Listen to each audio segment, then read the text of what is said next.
Em última análise, nem calvinistas e nem arminianos, por mais estranho e paradoxal e maluco possa parecer o que eu vou dizer, em última análise, nem calvinistas e nem arminianos neste mundo, durante esse trajeto da nossa vida cristã, podem dizer com certeza que são salvos.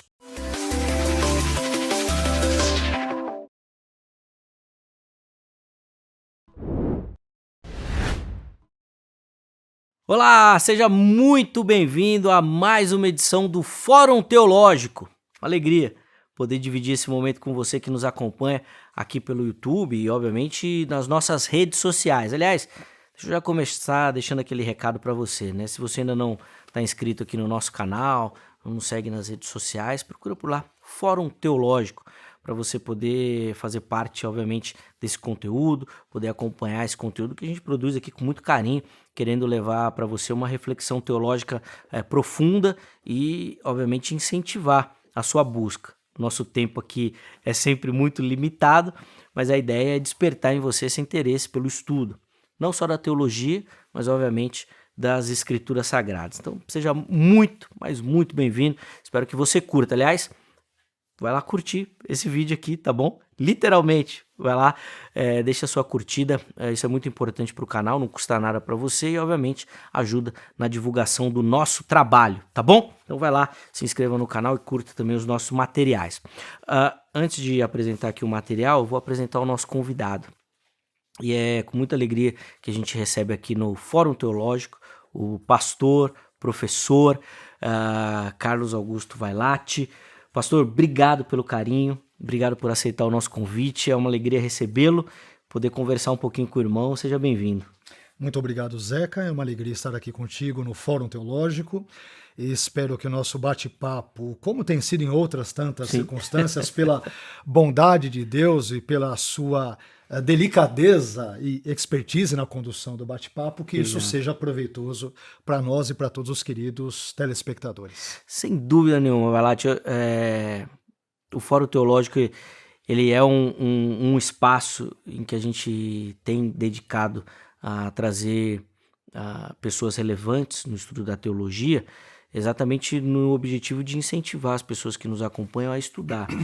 E quando a gente fala de estudo acadêmico na área teológica, obviamente que o nome do irmão sempre aparece, é uma grande referência.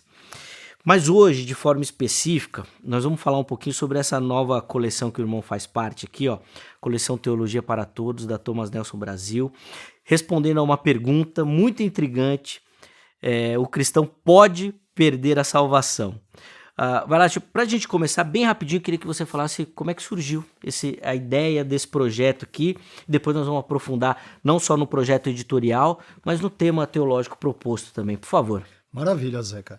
Então, há coisa de meses atrás, para não dizer talvez um ano e pouco atrás, o nosso querido Bibo, que você deve conhecer, o Rodrigo Bibo, ele entrou em contato comigo falando sobre a possibilidade de trabalharmos dentro dessa coleção da Thomas Nelson, que é Teologia para Todos, cujo nome, cujo título, ele já aponta para o foco dessa produção literária, ou seja, é trazer os elementos teológicos, sistemas e discussões teológicas de uma forma mais acessível na linguagem para o público leigo em geral, sobretudo, evidentemente, no nosso contexto brasileiro. Então, diante desse convite, que foi feito há cerca de meses atrás, ou mais ou menos um ano e pouco atrás, eu comecei a trabalhar sobre esse tema, se o cristão pode ou não perder a salvação, dentro de uma perspectiva, no meu caso, evidentemente, arminiana. E aí, isso resultou nessa coleção, que é composta de 2 livros. O meu contraponto de uma perspectiva calvinista é o Iago Martins. Ele não conheceu o meu texto, eu também não tomei a ciência do texto dele, e depois o resultado é o que nós temos agora nessa publicação, sendo que um dos volumes é o que ora está sendo aqui apresentado. É interessante que os 2 volumes vêm juntos, tá? Então, se você for adquirir, você já vem os 2, o que remonta a uma proposta muito interessante. À época da Reforma, acho que isso foi o grande trabalho realizado, que eram os debates escritos. Perfeito. Então, ó, vale muito a pena, fica aqui a nossa recomendação para você ter acesso a esse material também. Vai lá, a gente vai falar um pouquinho sobre isso. Mas antes, vai lá, você falou na sua introdução de oferecer um conteúdo para um público leigo. E eu queria começar por aí. A gente até já conversava em off aqui, e já adiantei a minha pergunta para ele em off, para dar tempo dele pensar. Olha só. Ô, Vailate, você acredita que, apesar dessa polarização teológica, né, calvinistas, arminianos, o grande público evangélico ainda está fora disso? Ou seja, ele frequenta uma igreja calvinista, mas ele mesmo não se define como, ou nem sabe como se definir. E o mesmo serviria para as igrejas arminianas? Eu acredito que sim, viu, Zeca? Esse tipo de debate, ele está presente mais num contexto acadêmico, com pastores que, por exemplo, são um pouco mais estudados ou versados nessas questões teológicas e assim por diante. É interessante, se você até me permite, nessa Claro. questão de polarização, você usou o termo polarização, que é um termo adequado, né? E eu tenho dito em outros contextos, salvo engano, até em conversas entre nós, em outros momentos também, que eu, particularmente, não vejo nenhum tipo de problema na polarização em si. O problema, a meu ver, se dá dependendo do modus operandi dessa polarização. Quando você tem um ou mais dos indivíduos, né, dos interlocutores dentro desse assunto, com uma perspectiva um pouco mais beligerante, mais belicosa, mais, digamos que não cristã ou não fraterna. A polarização em si é muito boa. Haja vista o próprio Senhor Jesus, ele vira e mexe, está sempre envolvido. Se ele mesmo não se envolve nisso, as pessoas o envolvem em debate entre o próprio Jesus e os fariseus e saduceus, o que é típico, inclusive, do processo de aprendizado rabínico, judaico. Então, o debate em si, a polarização em si, eu acho algo maravilhoso. O modo como ela é feita é que pode ou não ser problemático. Então, dentro de um ambiente fraterno, cortês, educado, onde de fato ideias são ali trocadas e não, digamos que farpas ou uma perspectiva um pouco mais belicosa, eu não vejo nenhum tipo de problema. Mas, sendo objetivo, e voltando de novo à sua pergunta original, sim, eu creio que entre os leigos, tanto de igrejas mais predominantemente arminianas e também no seu contraponto calvinistas, essa perspectiva de eu sou arminiano, calvinista, ou conhecimento desses sistemas teológicos acaba sendo algo não visto. Né? Então, de fato, eu creio que essa é a perspectiva ou postura que nós vemos entre o ambiente leigo de forma geral. Depois nós vamos voltar nesse tema assim, com o decorrer da nossa conversa, em um momento oportuno, porque eu acredito que se você fizer essa pergunta, o cristão pode perder a salvação nas igrejas calvinistas, muitos irão responder que pode. Mas depois a gente chega lá, calma. Vamos entrar aqui no material produzido, Vailate, porque você começou o seu texto com uma provocação, afirmando que a igreja sempre foi arminiana. Rapaz, já começou ousado, hein, Vailate? Fala um pouquinho desse fundo, esse pano de fundo histórico pra gente. Bom, vamos lá. Eu não usei essas palavras em si, você que está sendo provocativo aqui, no melhor dos sentidos, é claro, né? Mas o que eu disse bem no início, Zeca, é que a igreja cristã, nos seus primeiros séculos, ela sempre defendeu, tanto no contexto dos pais da igreja, que foram os primeiros bispos, líderes, filósofos, pensadores cristãos que sucedem os apóstolos e que vivem no período histórico mais ou menos entre os anos 100 até 450, dependendo do corte que você fizer, 650 ou 750.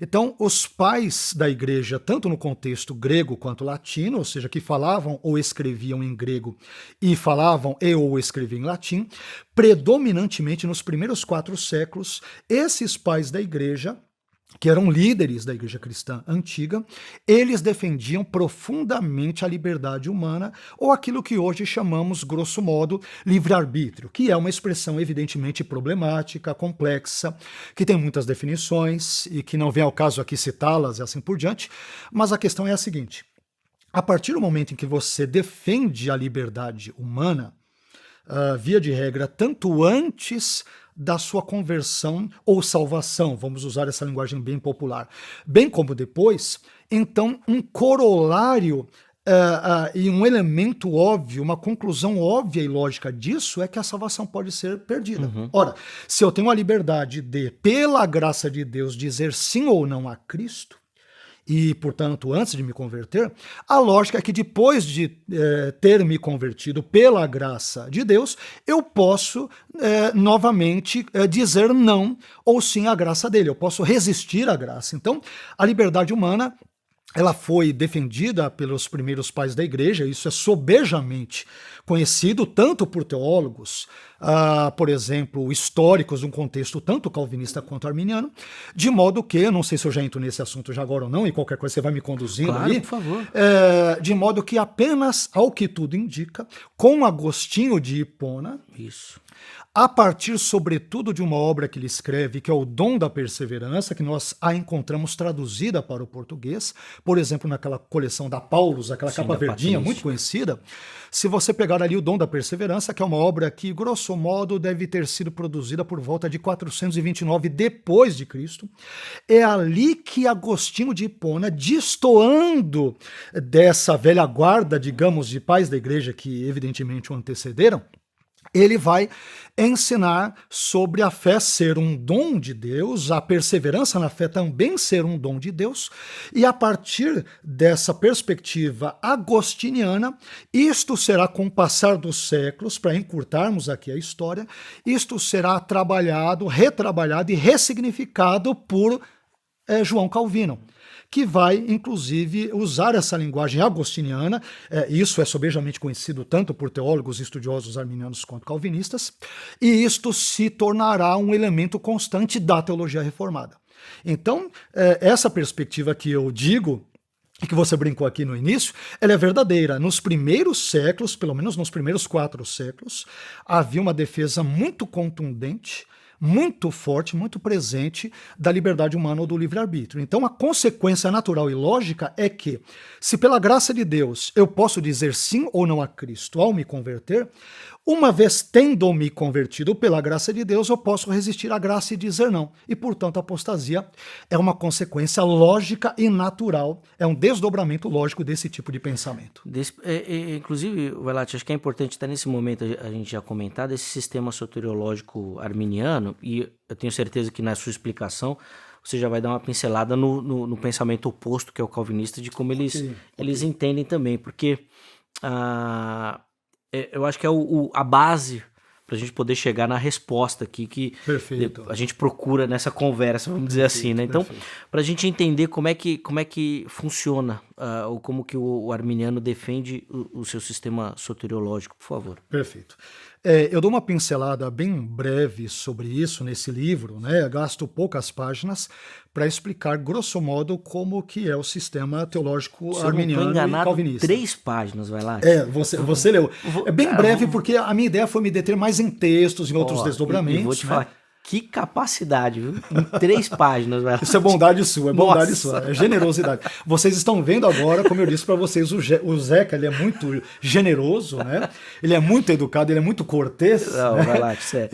E é um amigo, irmão em Cristo querido, é claro, né? Mas que sempre conduz muito bem. Desculpa interromper, vamos voltar, vai. Então, mas quando a gente fala sobre esse assunto, os arminianos defendem algo sob a influência norte-americana. O sistema teológico arminiano, ele via de regra, ele pode ser resumido por meio de um acrônimo, tanto quanto o calvinista, que já vou chegar lá daqui a pouco. No caso do sistema teológico arminiano, ele pode ser ali resumido pelo acrônimo FACTS, fatos em inglês, onde o F vem de freed by grace to believe, ou seja, liberto pela graça para crer. Arminianos e calvinistas, já adiantando, creem na doutrina da depravação total, ou seja, o pecado, de fato, ele afetou todas as áreas, setores e departamentos da nossa vida, de modo que sem o auxílio da graça de Deus, não apenas inicial, mas constante, permanente e duradouro, nós não temos como dizer sim a Cristo, não temos como nos santificar, não temos como perseverar na fé e assim por diante. Então, o F é de freed by grace to believe. Depois você tem o A, de atonement for all, ou seja, expiação para todos, enquanto que no contexto calvinista, já para trabalhar mais ou menos os contrapontos e não me delongar muito, você vai ter a perspectiva de que Jesus morre apenas para um grupo definido de pessoas que são os incondicionalmente eleitos, isto no calvinismo. No arminianismo você tem a morte de Jesus, que ela é realizada na cruz para toda a humanidade sem exceção, não sem distinção como no calvinismo, só que quando Jesus morre na cruz, ele não salva automaticamente ninguém na perspectiva arminiana. Ele provisiona a salvação. Por quê? Porque no arminianismo a salvação ela é condicionada à fé e também à permanência na fé, evidentemente pela graça. Depois, no item, na continuação, você tem o C, de facts, de conditional election, ou seja, eleição condicional. No calvinismo, a eleição é incondicional. Não depende do que Deus previu, não depende de nada que Deus hipoteticamente tenha visto no homem, depende da vontade soberana de Deus de escolher esse, não aquele, e Deus é assim, se você não gostar, reclame com ele, e de forma resumida é assim no calvinismo, sendo bem enxuto na minha fala. Na perspectiva arminiana, a eleição para a salvação e também para a condenação, há uma dupla predestinação também no arminianismo, mas ela se dá com base na presciência divina da fé e da permanência na fé, no caso da salvação, e no caso da perdição, uma presciência da incredulidade e da permanência nessa incredulidade, de forma bem geral. Sim, o T dos facts é o total depravity, depravação total, brevemente expliquei. Nisso, esse é o ponto único em que arminianos e calvinistas, grosso modo, eles mais se equalizam, né, e dão as mãos nesse elemento. E o último ponto, que ele é o problemático e que envolve de fato esse livro, que é o S dos facts, que é security in Christ, segurança em Cristo. Enquanto que no calvinismo você tem o P da tulipe, da perseverança dos santos, Deus ele preserva o salvo, e é por isso que ele persevera. Na perspectiva arminiana, a segurança em Cristo ela se dá apenas e tão somente enquanto eu, crente, pela graça de Deus, é importante frisar, permaneça em Cristo. E aí voltamos ao tema inicial da liberdade humana. Assim como eu tenho a liberdade de permanecer em Cristo, eu tenho a liberdade para não permanecer e, portanto, para resistir à graça. E isso explica o porquê das inúmeras advertências e alertas presentes nas Escrituras, sobretudo sobejamente presentes no Novo Testamento, dizendo, cuidado, né? Permaneça em mim, eu permanecerei em vocês, né? Se vocês permanecerem em mim. Então, estes condicionais, essas condicionantes, esses alertas, estas advertências constantes na Bíblia, em João, em Hebreus, em Coríntios, enfim, Colossenses, na Bíblia toda, sobretudo no contexto neotestamentário, fazem com que um arminiano como este que vos fala entenda que a salvação de fato possa ser perdida. Caso contrário, essas inúmeras advertências, esses inúmeros alertas, estas inúmeras cláusulas condicionais, se isto pode ocorrer aquilo, elas não fariam menor sentido. E Deus estaria, portanto, por meio da sua palavra, advertindo-nos de algo que não faz sentido. Por que Deus vai me advertir quanto à perda de algo que, em última análise, eu não terei como perder e o jogo está garantido? Como, por exemplo, os calvinistas vão dizer, o que não quer dizer, para eu ser justo com os irmãos calvinistas, diferentemente de algumas caricaturas que arminianos fazem, não é porque um calvinista crê na perseverança dos santos e que uma vez salvo, salvo para sempre, que um calvinista creia que ele poderá viver uma vida desleixada. Muito pelo contrário. Aliás, eu tenho muitos irmãos calvinistas que são exemplos de moralidade, de ética, de santidade, de compromisso com Deus. Então é importante desfazermos esse espantalho já de cara. Ótima sua colocação, Valati, e me permite agora, inclusive, colocar um exemplo que você deu no livro de Davi. Perfeito. Que eu acho que vai ilustrar bem essa temática que você colocou agora. Que é uma fala agora. De Armínio. Isso, exatamente, onde você cita Armínio e vai colocar bem nessa questão, porque na fala de Armínio ele coloca que se Davi tivesse morrido sem confessar o pecado, ou sem se arrepender do pecado, né, acho que fica melhor, ele perderia a salvação ali. Perfeito. O calvinista vai dizer que não, né?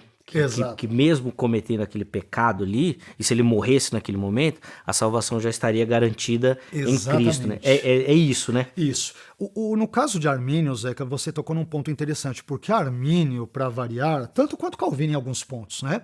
Armínio é uma figura muito controversa nesse assunto, que é o assunto desse livro, sobre se o crente verdadeiro pode ou não perder a salvação. Eu vou colocar aqui entre aspas, claro, aqui, ó, você favor. até coloca a culpa em Wesley. Dessa questão, né? É verdade. Então, o que ocorre? No caso de Armínio, existe muita discussão. Não, Armínio nunca fechou essa questão se um verdadeiro crente pode ou não perder a salvação. Em alguns momentos, Armínio de fato diz isso, como eu deixo claro e explícito no livro. Citações. Só que essa fala de Davi, que você muito bem lembra, e legal que você leu de fato o livro, né? Isso é muito bom.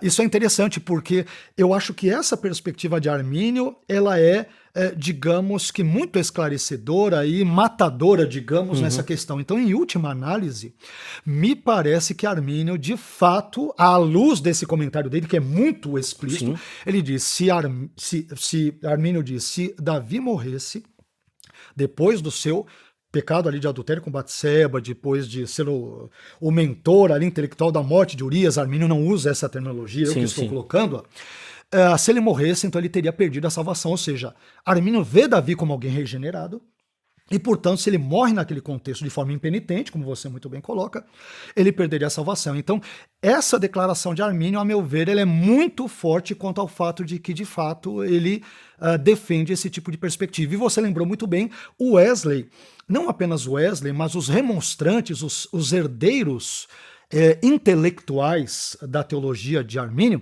eles já vão um pouco destoar do seu mentor, do seu mestre Armínio, e vão dizer, não, acerca desse assunto nós temos que estudar mais, porque talvez a Bíblia não seja ainda muito clara, nós temos que estudar mais. E o Wesley já vai ter outro tipo de pegada. Wesley, que é um arminiano também convicto, absolutamente convicto, a ponto de, na época, na Inglaterra, ele, por exemplo, produzir uma revista que era chamada Arminian Magazine, ou seja, uma magazine, a revista arminiana. Então ele era convicto, mas aí ele defende um desdobramento do arminianismo, que é, por exemplo, muitas vezes visto em contextos pentecostais e neopentecostais de forma bem ampla. Sim, o pensamento de Wesley ganha uma ramificação muito maior, né? Muito maior, é verdade. Muito maior. Para a gente voltar aqui, né? Eu dei um passo à frente lembrando da questão de Davi, que eu achei importante pelo seu comentário, Valati, mas eu queria voltar um pouquinho no sistema soteriológico. E aí colocar para você uma pergunta que, via de regra, o lado calvinista faz, assim, até para alfinetar o pensamento arminiano, que é essa importância do homem, ou da figura do homem, nesse sistema soteriológico. No seguinte sentido, né, do homem responder positivamente, do homem negar, colocar o homem numa figura... Talvez não num papel central, que eu sei e conheço a posição que não é isso, mas elevando ele a uma importância que o sistema calvinista não dá. Sim. Quando diz que nessa questão soteriológica, Deus, só Deus que está envolvido nisso. Queria que você comentasse um pouquinho sobre essa questão e, obviamente, o papel do homem nesse sistema. Perfeito. Então, de uma perspectiva arminiana, o que ocorre? Deus, ele é soberano, absolutamente soberano, supremo na sua vontade, nos seus desígnios, nos seus planos, assim sucessivamente. Todavia, a maneira como arminianos e calvinistas entendem a soberania é distinto. Então, de uma perspectiva calvinista, e estou fazendo brevemente esse contraponto para deixar mais claro isso da melhor maneira possível para os nossos queridos telespectadores aí. Então, quando um calvinista diz que Deus é soberano, um calvinista pressupõe que Deus, para ser soberano, ele tem que determinar, decretar, ordenar todas as coisas meticulosamente, exaustivamente, completamente e plenamente. O arminiano entende que esse conceito de soberania ele é estranho à Bíblia. Por quê? Porque existem vários textos, inúmeros textos. Se você pegar a tese de um próprio grande estudioso calvinista D.A. Carson, na sua tese de doutorado, traduzida recentemente para o português pela Vida Nova, recentemente há poucos anos. Então ele vai dizer ali que, por exemplo, o fato dos seres humanos serem recompensados, serem punidos, serem castigados, entre tantas outras coisas, de Deus lhes dar aos seres humanos ordens, que os seres humanos podem cumprir, podem desobedecer, tudo isso presume, evidentemente, a liberdade humana. Não uma liberdade total e plena, como alguns malucos ou loucos, né, pretensamente arminianos, isso não tem nada de arminianismo, podem dizer. Então essa liberdade ela é limitada, mas ela é real. Então, para um arminiano típico e minimamente consciente da sua fé, Deus, para ser soberano, não tem que determinar tudo meticulosa, exaustiva, completa e assim por diante. O arminiano não entende que isso esteja claro em nenhum texto vétero ou neotestamentário. Tendo dito isto, o que acontece? Deus sendo soberano, não de uma perspectiva calvinista, mas arminiana, e que os arminianos entendem respeitosamente ao lado calvinista mais correta e mais bíblica, Deus, por ser este ser supremo e soberano, ele arroga-se o direito de criar leis salvíficas ou soteriológicas, por exemplo, do jeito que ele quiser.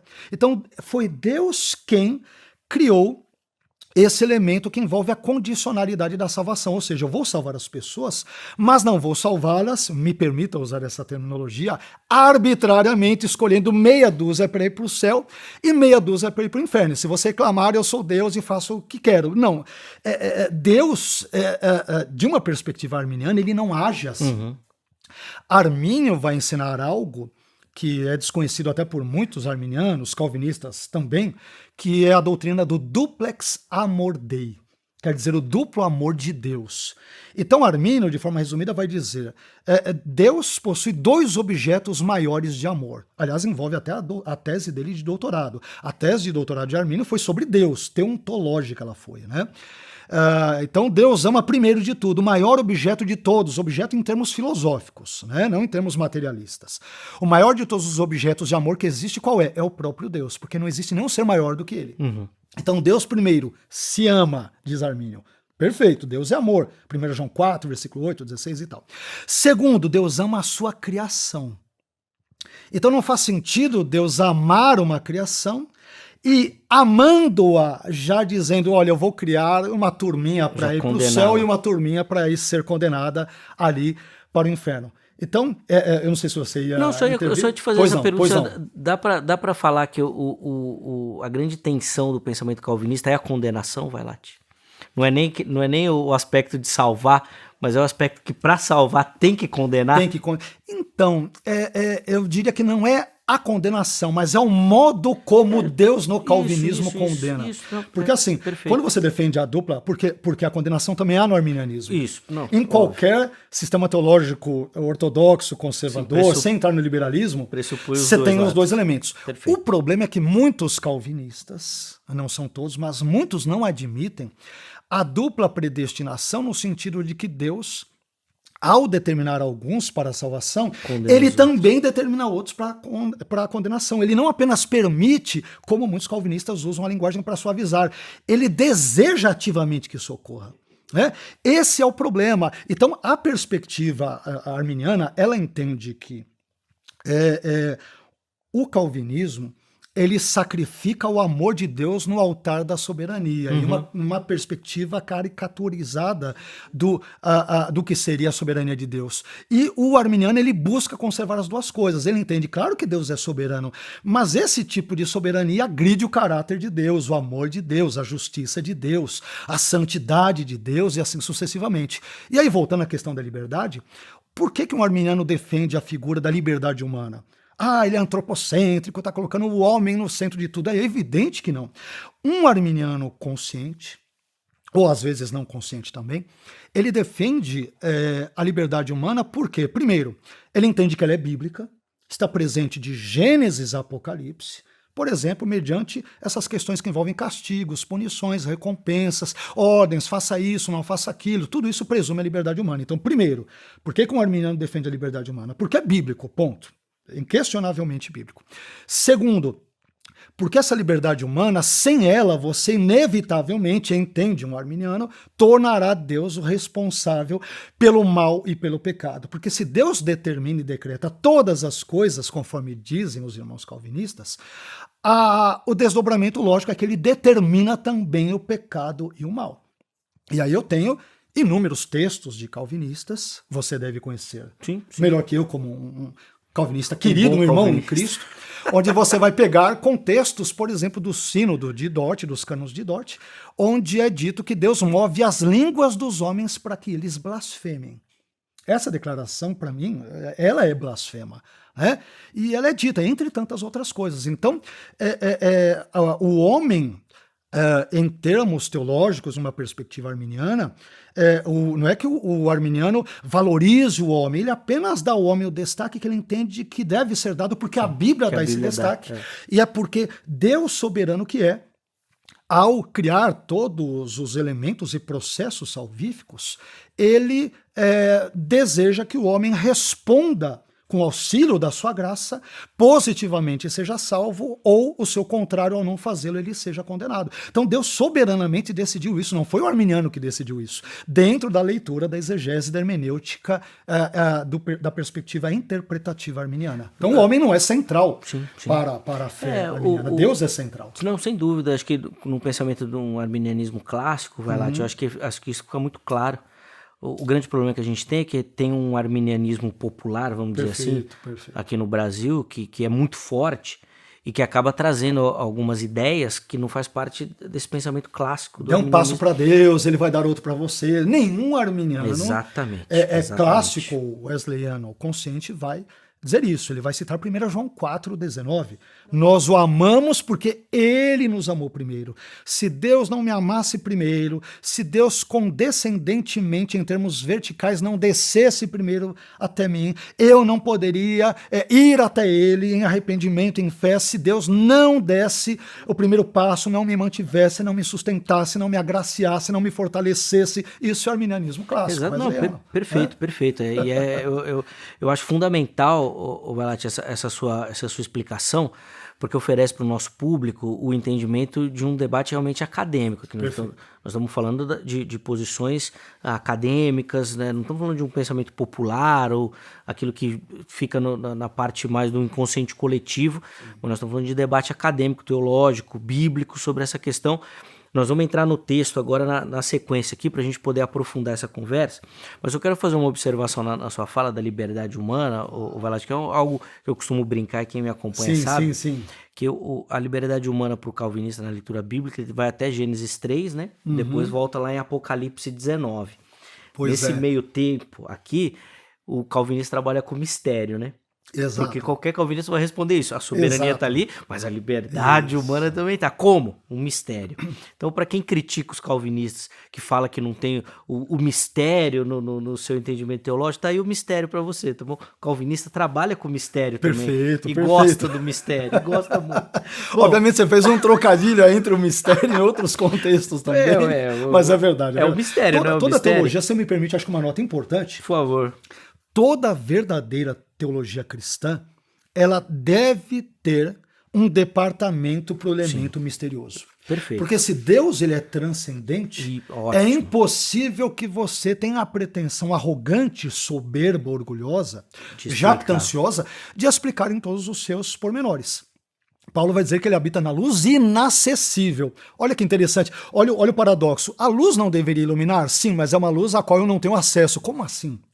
Então, esse elemento é importante. Então, toda a teologia verdadeiramente cristã deve reservar um espaço muito importante para o elemento misterioso. Senão, se você conseguir explicar e entender Deus de forma completa, é um deusinho de meia pataca, de meia tigela. Não é o Deus soberano das Escrituras. Não, perfeito. Nesse ponto, calvinistas e arminianos, apesar das divergências aqui e acolá, dão as mãos e concordam plenamente. Se encontram nesse campo do mistério. Perfeito. Que faz parte do estudo teológico, né? E eu entendo que existem momentos, em situações em que o teólogo tem que ter exatamente essa postura. Perfeito.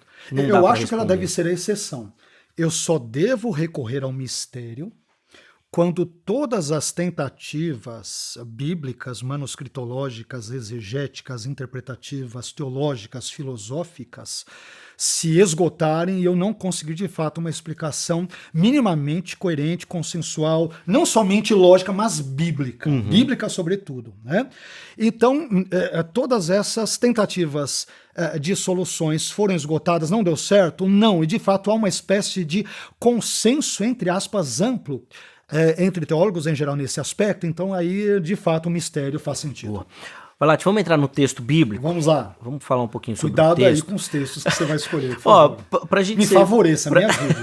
Pra gente ser justo, eu vou fazer o seguinte, eu vou escolher um que eu gostei, tá. Vou deixar o outro em aberto para você escolher um texto que você quer comentar, mas eu queria reservar um espaço pra gente falar obrigatoriamente do texto de Hebreus 6. Ai, meu Deus do céu. Tá bom? Então, vamos tentar trabalhar aqui no nosso tempo em 3 textos. Eu vou começar escolhendo o texto de João 10. Que é um texto que eu particularmente sou apaixonado. Bom, assim, eu sou apaixonado pelo Evangelho de João. Perfeito. Amo. A literatura joanina tem um espaço dentro da teologia bíblica. E você tem total razão. Acho que um cristão que não ame João, claro, a Bíblia como um todo, mas às vezes nós temos aqueles livros, né? Aqueles textos que você fala, esse texto mexe comigo, é profundo, é maravilhoso, e você tem razão. O Evangelho, as cartas, né? A primeira carta de maneira especial. O Apocalipse a gente trata num outro departamento. Porque é difícil. Embora seja uma literatura joanina, um pouco mais problemática e complexa. Mas você tem razão. Ele tá lá no nosso escopo de estudo também. Vamos lá no texto de João 10, onde o evangelista vai trabalhar com a figura do bom pastor. Perfeito. E vai trabalhar com a figura das ovelhas, aquelas que ouvem a minha voz. Perfeito. Não vou perder nenhuma delas e tal. E o texto vai nesse sentido. E os calvinistas gostam muito desse texto. Porque... Não só eles. Não. Mas eu entendi o seu Gostam argumento. muito de usar esse texto para explicar a sua posição teológica, no sentido de que o texto parece indicar que as ovelhas já estão chamadas e serão preservadas, que é o ponto da nossa conversa aqui. Nenhuma delas será perdida. Todas eu vou mantê-las aqui comigo. Eu queria que você desse um pouquinho, né, e a gente conversou em off aqui também, do brilhantismo da sua explicação aqui para esse texto também. E como é que você sai dessa enrascada linguística? Legal, é verdade. Eu diria modestamente, e de novo, sempre respeitosamente, para com a leitura dos irmãos calvinistas.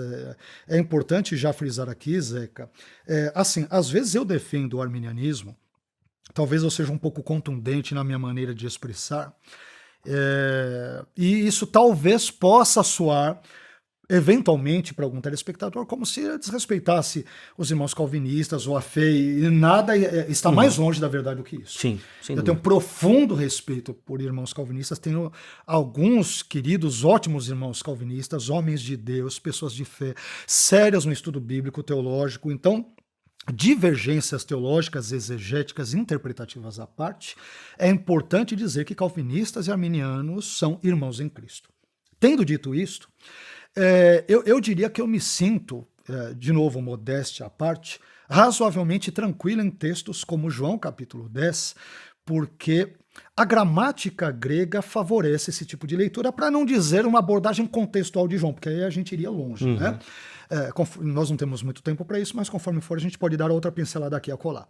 Mas o que acontece? Em João 10, você tem uma série de elementos gregos participiais, verbais, que eu os cito, alguns dos quais de forma obviamente resumida, porque a proposta da coleção foi trazer isso de uma linguagem mais acessível, então não dá para a gente ir mais profundo como gostaríamos em alguns assuntos, mas nesse assunto, por exemplo, eu dou uma dedicada, ainda que breve, a esses elementos participiais. Então, por exemplo, aquele que ouve a voz de Jesus. O grego, ele usa a expressão aquele que está ouvindo, ou que continuamente ouve, aquele que segue, aquele que continuamente segue, né? Aquele que está ali junto a Jesus, aquele que faz isso continuamente. Isso, de fato, é o que qualquer bom arminiano clássico ou wesleyano defende, ou seja, eu sou uma ovelha de Jesus, somente à medida em que eu continuo a ouvi-lo, eu continuo a segui-lo, eu continuo a obedecê-lo. Isso envolve, de fato, a minha parcela humana, proporcionada pela graça de Deus, de continuar firme em Cristo.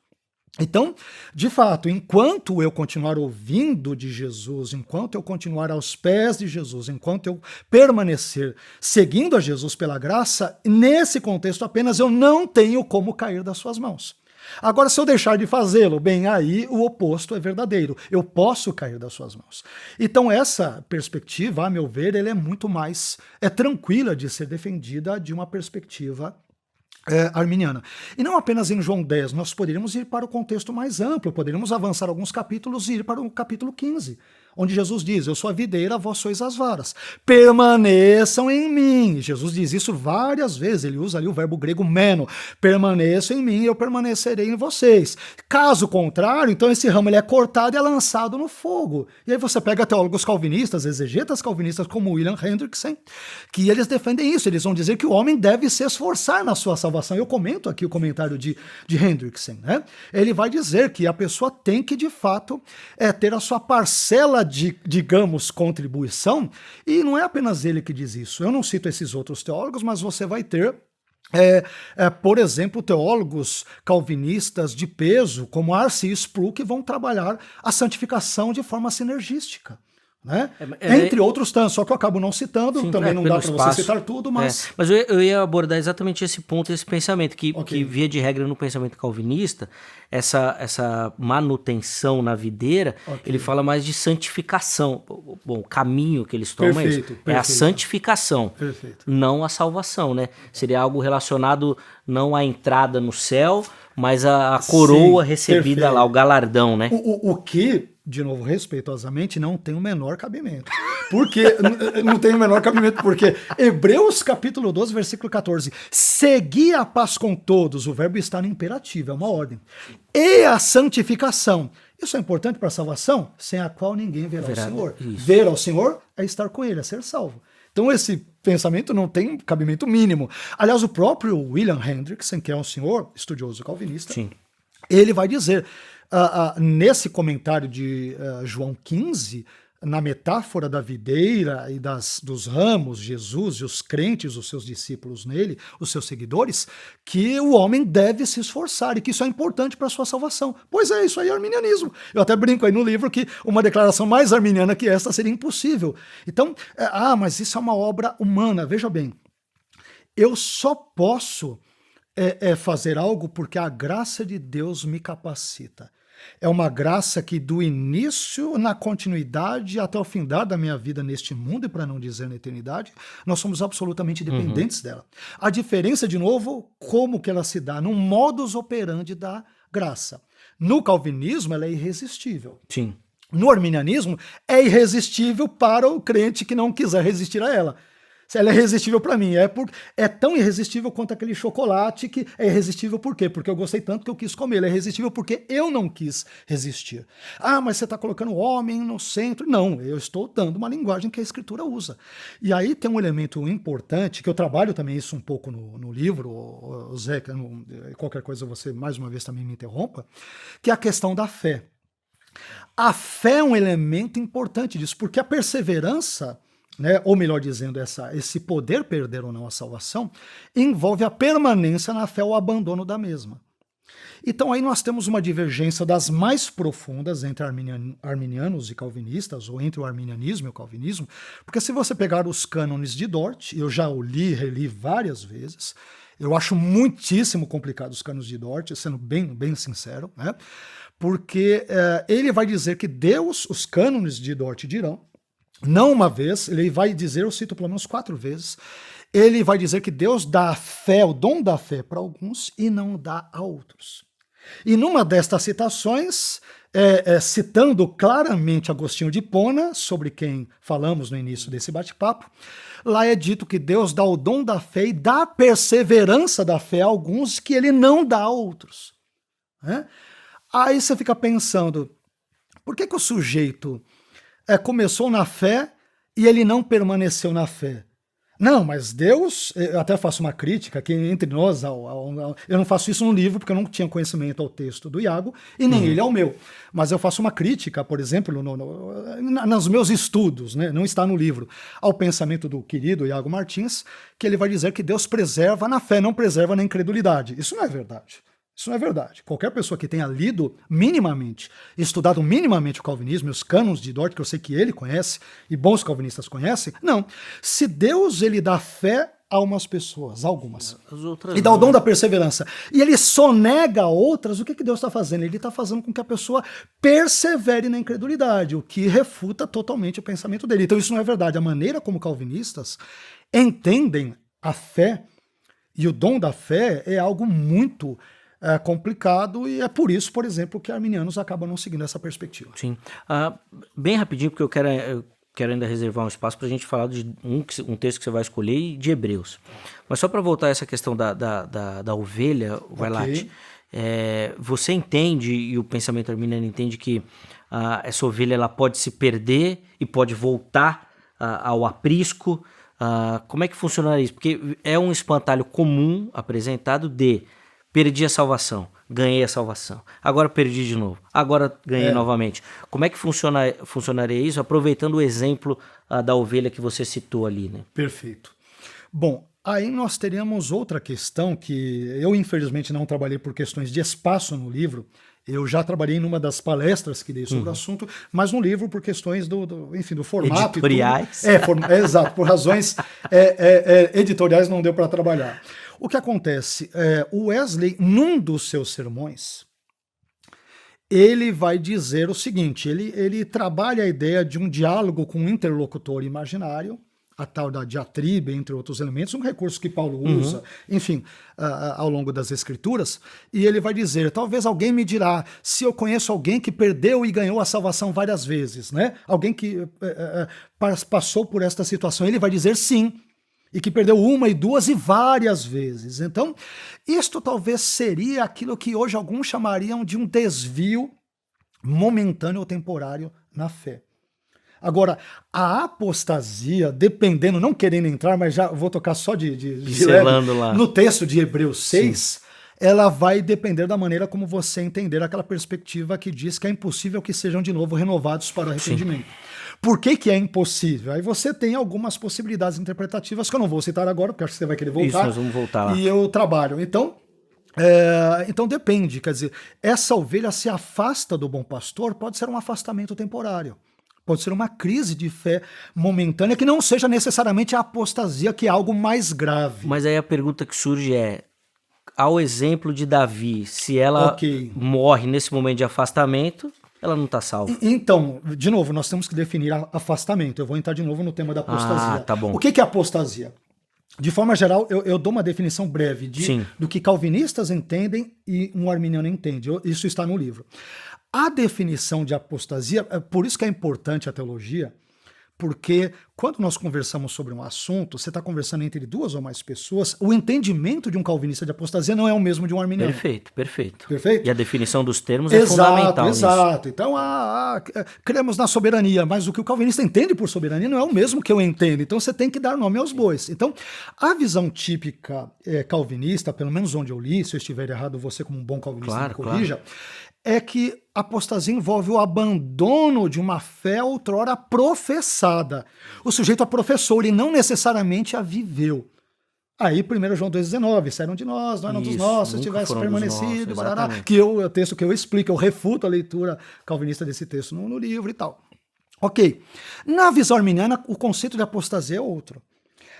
A apostasia, numa perspectiva arminiana, é o abandono deliberado e sistêmico da fé outrora abraçada e vivida. Você não apenas a professou da boca para fora.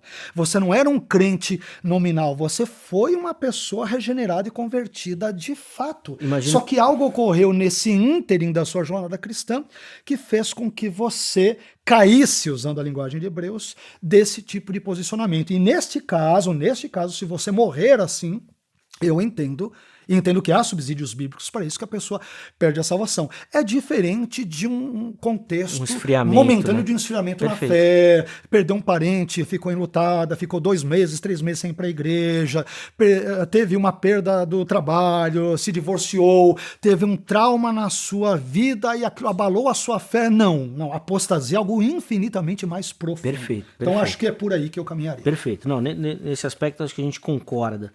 E pelo tempo, vai lá, vamos pro texto de Hebreus? Vamos. Porque desculpe se talvez... Não precisa pedir desculpa. Não, acho que mais aí. Quem nos acompanha aproveitou, está se deliciando. Espero que sim. E o objetivo é reforçar o seu desejo na leitura aqui, porque o que nós estamos falando aqui não é nada perto da quantidade de material que tem aqui e perto da quantidade de material que o Vailate poderia colocar aqui, mas que em outros materiais dele e tal. No final nós vamos falar mais disso. Vamos lá no caso de Hebreus, porque o Vailate ali, acho que a gente tem algumas dificuldades. Correto. E eu sou um teólogo, Vailate, que eu tenho me denominado um teólogo bíblico, e que eu penso que eu preciso ser isso para ter um respeito acadêmico com o estudo das escrituras. Não estou nem falando de fé aqui, falando do estudo científico das escrituras. Perfeito. Então, por exemplo, eu sou um teólogo aliancista. Correto. Mas sei que tem alguns pontos de interrogação que a filosofia aliancista não responde. Como dispensacionalismo tem, como outras vertentes também tem. E a gente precisa ser justo nisso. Perfeito. E o texto de Hebreus, meus amigos? Aí é para todo calvinista tremer na base, porque é muito difícil. É verdade. Ele traz alguns termos, como você pincelou aí ainda que didaticamente, né, dos iluminados. Sim. E esse termo é de uma dificuldade incrível, porque ele parece indicar de alguém que viveu uma experiência diferente. Ele não só professou a fé, o iluminado é diferente, né? Vamos falar desse texto de Hebreus aí e das suas interpretações aí, e que os calvinistas agora tampem os ouvidos aí, porque vai ficar difícil. Nós podemos e devemos aprender uns com os outros, né? Eu já li muitas interpretações claro, sempre muito bem, inteligentemente construídas de irmãos calvinistas e arminianos sobre Hebreus 6. Hebreus 6 é um texto difícil, mas vamos lá. No livro eu comento, eu reservo um tempo mais um capítulo profundo, inteiro inteiro só para análise de Hebreus 6, 4 a 8. De uma forma minimamente exegética tal, mas acho que dá para as pessoas entenderem bem. Eu tenho pregação sobre isso, palestra que dei sobre isso. Quem se interessar eventualmente pode acessar os materiais no YouTube, na internet e assim por diante. Mas vamos lá. Os termos de Hebreus 6, vamos começar com algo antes, para entrarmos ali no contexto prévio. Ao que tudo indica, qual é o propósito da escrita da Epístola aos Hebreus? A meu ver, e eu cito isso no livro, que é uma proposta dupla, um propósito duplo. Primeiro, mostrar que Jesus ele é superior à antiga aliança, e daí o porquê das diversas referências ao Antigo Testamento em Hebreus. Hebreus é uma espécie de Levítico neotestamentário. Cita muito lá Melquisedeque, Moisés, a lei, a Torá, os sacrifícios de animais. Então Jesus ele é superior à antiga aliança. Esse é um dos propósitos. O segundo é advertir os leitores, que ao que tudo indica são judeus cristãos, quanto ao perigo real, a possibilidade real da apostasia, o que envolve o nosso texto. Então, nesse ínterim, nós vamos nos deparar com Hebreus 6, versículos 4 a 8, que, entre outras coisas, de forma sintética, vai dizer que é impossível aqueles que uma vez foram iluminados, provaram o dom celestial, os poderes do mundo por vir, né, experimentaram a boa palavra de Deus, aquela coisa toda, e caíram, sejam de novo renovados para o arrependimento. E depois você tem a metáfora, nos versículos 7 e 8, de uma boa terra e de uma terra ruim. Onde a terra boa, que recebe a chuva e produz fruto, a meu ver, é o crente que persevera dentro da argumentação da Epístola aos Hebreus, enquanto que a terra ruim, que produz espinhos e tudo, é o crente apóstata, que era salvo, mas apostatou, caiu e assim por diante. Então, a meu ver, a ilustração é muito, muito clara ali no texto, na minha leitura, evidentemente. Ora, definir, obviamente, cada um dos significados desses termos é difícil. Foram iluminados. Aqueles que foram iluminados uma vez. A palavra grega hapax, uma vez, ela pode ser talvez compreendida como de uma vez por todas. Estão iluminadas em que sentido? Eu trabalho a hipótese com o texto paralelo de Hebreus capítulo 10 ser uma referência à compreensão e à absorção do evangelho. A pessoa recebeu de fato o evangelho. Lembrando que é um texto que tem as suas dificuldades, né? Experimentaram a boa palavra de Deus, aquela coisa toda, muitos vão dizer, à luz do famoso calvinista John Owen, no contexto puritano, que isso é como se fosse uma degustação. Né? Muitos calvinistas vão usar algo semelhante, dependendo de uma Bíblia de estudo reformada, por exemplo, editada pelo saudoso R.C. Sproul. Entre outros, vão dizer que isso pode ser uma referência à ceia, quer dizer, não tem nenhum cabimento, você não tem nenhum elemento que diga que aponte para a ceia no contexto de Hebreus capítulo 6. Aliás, o mesmo verbo, geuomai, provar, é o mesmo usado para Jesus em Hebreus 2,9, quando diz que ele prova a morte por todos. De quebra, você já tem expiação ilimitada no texto. Né? Então, ele prova a morte, ele experimenta a morte por todos. Não há uma qualificação de todos. Todos o quê? Todas as pessoas. Né? Os eleitos, tal. Não, o texto não diz isso. Ele diz todos. Ele é amplamente, sem exceção, ele prova a morte por todas as pessoas. Então, você tem tanto um elemento que envolve a morte de Cristo, a expiação limitada no caso de Hebreus 2,9, como a ideia de ser de pessoas que experimentaram de fato esses poderes do mundo por vir, a palavra de Deus, elas tiveram uma experiência, eu diria que salvífica real. Portanto, eram crentes verdadeiros. Esse texto de Hebreus 6, ele é muito controverso. Ele tem muitas interpretações. Ele tem a interpretação da possibilidade real da perda da salvação, que é a que eu advogo. Você tem a perspectiva hipotética, que pelo que eu percebi, por exemplo, ela é advogada pelo Iago e por muitos calvinistas. Não, isso aqui é uma questão hipotética. Não é aquilo que pode realmente ocorrer, mas aquilo que poderia acontecer se. Inclusive, no livro do Iago, ele vai usar a ilustração das placas de trânsito. Olha, se você olha para a placa de trânsito, então esses alertas ou advertências vão te livrar do acidente. Ele usa, só que, e de tantas outras situações, só que isso não é verdade. Se você pegar, por exemplo, um dado estatístico do Estadão de 2022, o Brasil recebeu mais de 70 milhões de multas. O que significa que as placas de trânsito, os radares, os semáforos e todas as leis de trânsito não conseguem coibir a pessoa de modo a que ela não venha a sofrer a penalidade. Então, a meu ver, é um argumento que ele é facilmente refutado, né, como eu estou fazendo agora. Sim. Então, a perspectiva hipotética vai entender que o mero alerta, a mera advertência bíblica, olha, cuidado para não cair, cuidado para não abandonar o Deus vivo e incorrer na ira dele. Isso por si só vai fazer com que o sujeito nunca caia. O arminiano fala, como assim? Desde quando uma mera advertência, um mero alerta tem esse poder de coibir a pessoa de permanecer na fé? Não. Nós estamos cansados de ver no nosso dia a dia pessoas que são diversas vezes alertadas, advertidas, quanto não faça isso, não faça aquilo, e elas fazem na sequência. Né? Crimes, pedofilia, assalto, corrupção, foi preso uma vez, e 2, e 3, e 50 vezes, quer dizer, os alertas e advertências bíblicos, eles não têm um poder coercitivo de inibir a pessoa quanto à apostasia. Muito pelo contrário, a existência dos alertas e das proibições admitem a possibilidade da perda da salvação. Caso contrário, qual o sentido deles estarem presentes num texto? Olha, eu estou te fazendo uma série de advertências, mas tudo isso é hipotético. Tudo isso é da boca para fora. Tudo isso, esse perigo é tão real quanto um perigo de um jovem que joga videogame e se acidentar num trânsito, num carrinho de corrida do videogame. Quer dizer, ele não vai sofrer nenhum tipo de problema. Então essas advertências, se fossem meramente hipotéticas, elas não serviriam para absolutamente nada, porque eu não tenho medo de hipótese. Eu tenho medo, receio de um perigo real, perigos hipotéticos, né? Cuidado com um dragão de 7 cabeças, usando a linguagem de Apocalipse e tal. Qualquer um de nós sabe que isso não existe. Então, eu não me preocupo com perigos hipotéticos, porque eles não existem, são hipotéticos. Eu me preocupo com perigos que são absolutamente reais. E será que Deus brincaria, né? Cuidado com isso, para não cair, para não se apostatar, para não fugir, né, desse contexto, para não perder a salvação aqui e ali e tal. Não, mas nada disso é real. Isso é hipótese. Outros vão dizer que isso aí envolve a perda de recompensas, a interpretação de Norman Geisler. Não tem nada de recompensa no texto, o texto não fala disso. Né? Então você tem algumas interpretações estranhas. Eu diria que a interpretação tipicamente arminiana, ela é a que mais se encaixa nesse texto. Não estou dizendo que ela está isenta de problemas, porque nós temos um problema que é levantado, que eu tenho que admitir. O problema, por exemplo, é impossível que sejam de novo renovados para o arrependimento. Então, como é impossível? Então quer dizer que se a pessoa chegar num estágio de apostasia, por que é impossível? Porque Deus não quer mais que essa pessoa se arrependa e seja salva?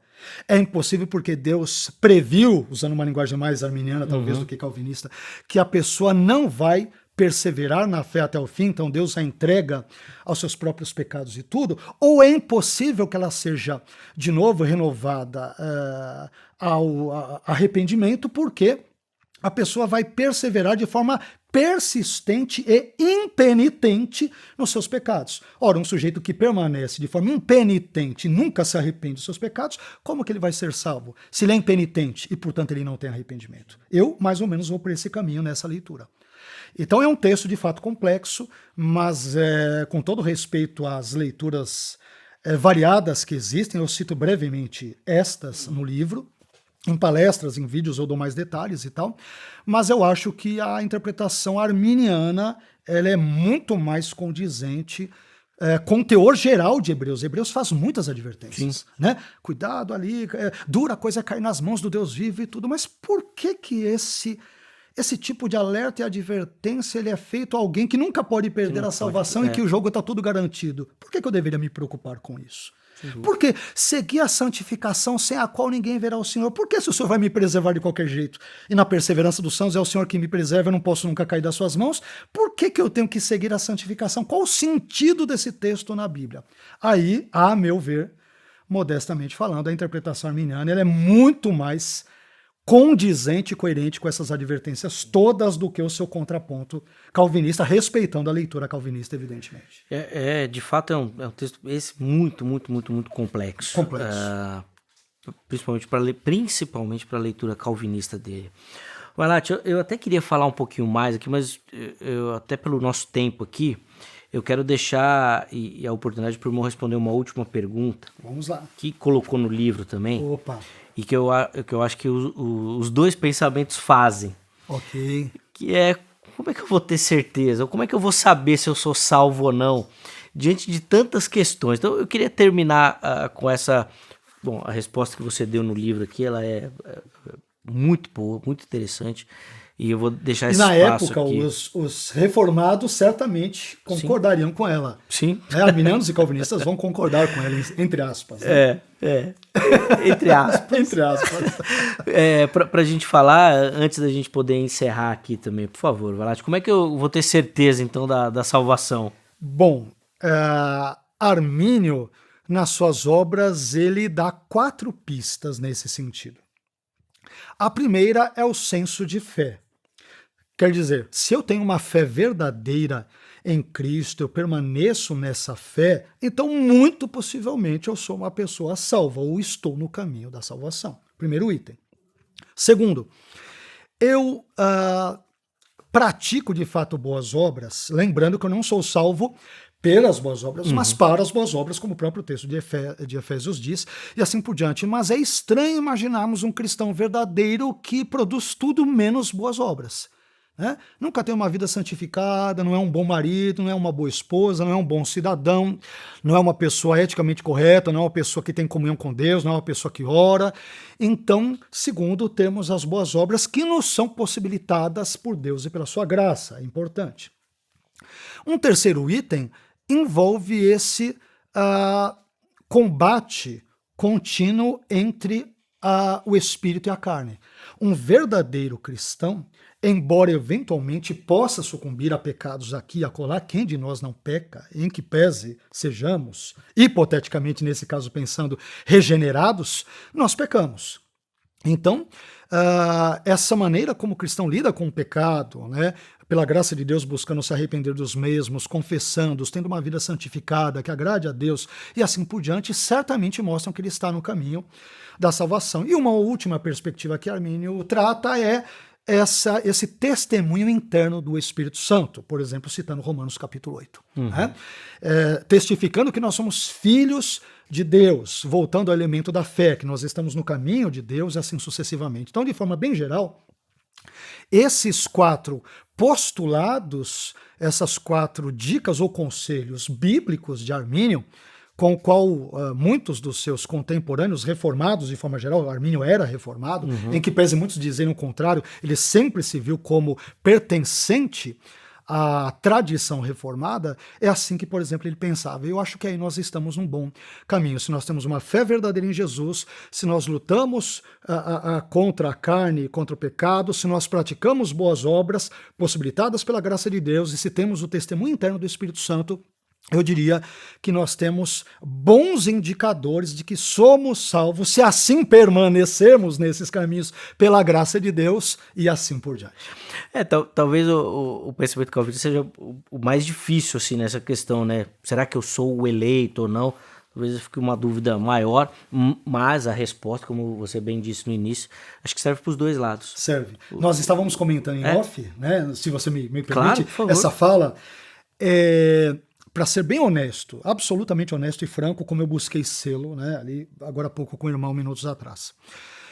Em última análise, nem calvinistas e nem arminianos, por mais estranho e paradoxal e maluco possa parecer o que eu vou dizer, em última análise, nem calvinistas e nem arminianos neste mundo, durante esse trajeto da nossa vida cristã, podem dizer com certeza que são salvos. Por quê?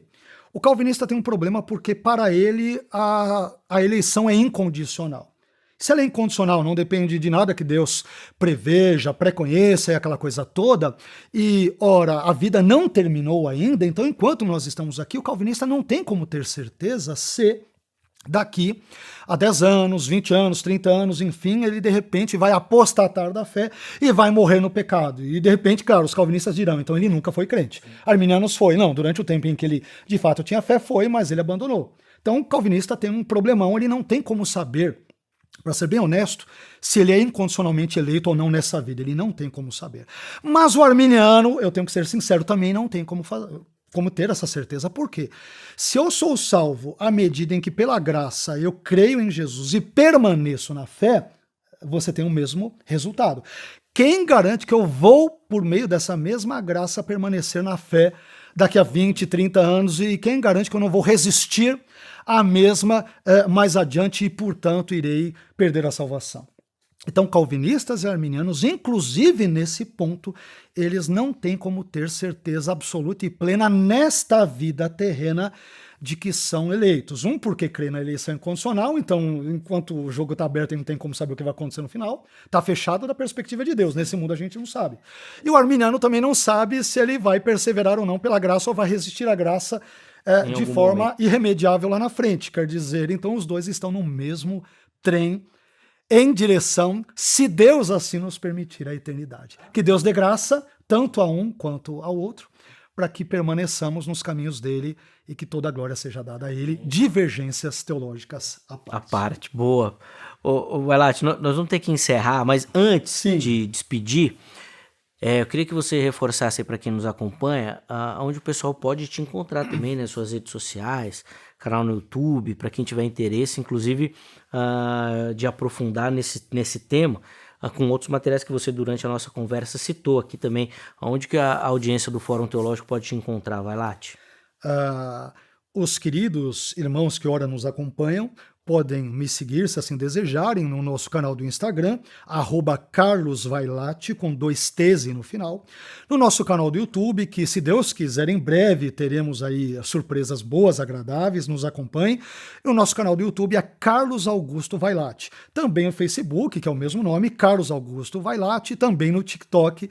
Nessas redes sociais todas, as pessoas podem nos acompanhar e será um prazer recebê-los, se assim desejarem, também na igreja que nós pastoreamos, se você me permite. Claro, por favor. Na Rua Suzana, número 119, ali na Vila Prudente, na Igreja Evangélica Jaboque. Temos cultos às quartas-feiras, às 20 horas, culto de estudo bíblico e de oração, e aos domingos, nos primeiros domingos do mês, às 18 horas, temos antes a escola dominical às 17, emendamos com o culto ao Senhor às 18 horas, e apenas no último domingo de cada mês, como por exemplo no domingo que vem, dentro desse contexto em que o nosso podcast está indo aqui no mês de julho, né, estamos aqui já próximos do último domingo, Então, no último domingo de cada mês, nós temos ali a ceia do Senhor às 10 horas da manhã, e as pessoas da região ali imediata e circunvizinha da Moca, Parque São Lucas, Sapopemba, enfim, São Caetano, são mais do que convidadas a estarem conosco nesses cultos. Deus abençoe vocês. Obrigado,